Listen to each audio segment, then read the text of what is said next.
Let us turn to the story on the front page of most of the newspapers this morning. Michael Gove to identify Muslim groups as extremists. The Telegraph says Muslim groups that incite hatred and undermine democracy will be named and shamed as extremists by the government. The Community Secretary is setting out a new definition of non-violent extremism that officials will use to identify and publish a list of Islamist and far-right groups.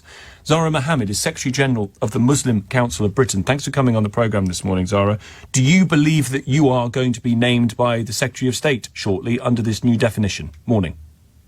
Good morning, Tom. Thank you. It has been reported that we may be included on this list, and it's simply outrageous to think that we would be amongst many Muslim organisations and Palestinian groups which are being unfairly targeted.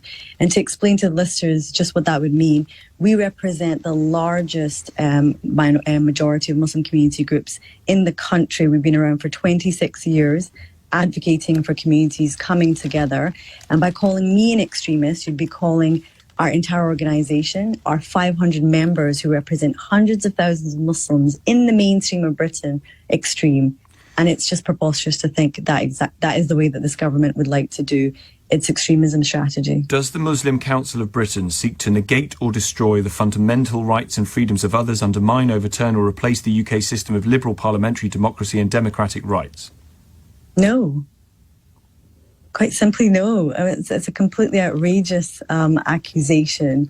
And I think if anybody needs to be reflecting on those undermining our democracy and showing extreme behaviour, it's the government and senior figures within the Conservative Party who in the last few weeks alone have the former Prime Minister sharing a platform with a convicted criminal, Steve Bannon, praising a convicted criminal in the UK, Tommy Robinson. It's a former Home Secretary, Suella Braverman, talking about Islamists taking over the country.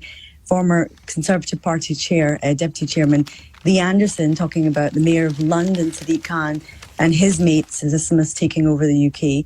And just this awful scandal around one of the biggest Tory donors, talking about shooting Diane Abbott. I mean, I think if we need to look at extremism, the party needs to look inward. Do you think that a new definition is needed based in part on what we've seen on the streets of London since October the 7th? I don't think anyone is going to deny that we need to tackle extremism and deal with it seriously. But I think what we found with this particular proposal and announcement is that we're playing politics. There's a general election up ahead, and this is just more part of the culture wars. You know, why is it with this definition in particular that it's reported that it's Muslim groups that are going to be named and shamed? It's also far-right groups. Of course, but who is the ones? No, to be fair. So we'd say that it does need to be tackled, but we would say it's unfairly targeting us. And the Archbishop, both of Canterbury and York, said the same, as of many other groups, that it is divisive and targeting Muslim communities and Muslim groups rather than engaging with them. And the further question we'd have is on what evidence and basis, is the strategy going to be applied? Good to talk to you. Thanks for coming on the programme. Zara Mohammed.